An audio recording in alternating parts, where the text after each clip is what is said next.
Aksi mengklaim lahan masih terus terjadi di Pasaman Barat. Senin siang, ratusan warga Ayagadang yang tergabung dalam Serikat Petani Indonesia Basis Ayagadang mengklaim lahan di areal perkebunan sawit yang dikelola oleh sebuah perusahaan.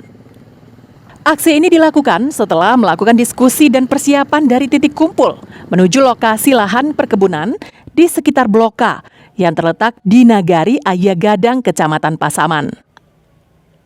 Para pedemo membawa sejumlah atribut poster dan spanduk yang berisi tuntutan mereka. Sebelum melakukan aksi, SPI Basis Ayagadang menyampaikan orasi serta tuntutan mereka di lahan perkebunan tersebut. Mereka meminta perusahaan mengembalikan lahan sekitar 711 hektar sesuai hasil pemetaan Tim Gugus Tugas Reforma Agraria pada tanggal 27 Oktober tahun lalu.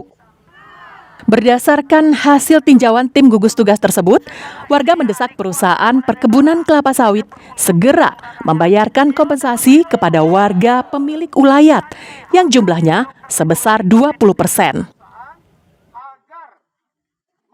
Masa kita sekarang di lapangan 350 orang. Targetnya bagaimana, Pak? Targetnya sesuai mediasi hari ini dengan pihak perusahaan tidak menemukan hasil yang baik. Jadi artinya mereka tidak bertikat baik tentang untuk memberikan hak masyarakat pribumi Ayagadang yang bergabung dengan lembaga SPI atas tanah yang mereka manfaatkan selama ini seluas 4.740 hektar hasil pengukuran dari GTRA Pasaman Barat. Usai melakukan orasi serta menyampaikan tuntutan, perwakilan SPI Basis Ayagadang melakukan mediasi bersama pihak perusahaan perkebunan kelapa sawit. Dalam mediasi tersebut belum diperoleh kesepakatan dari kedua belah pihak.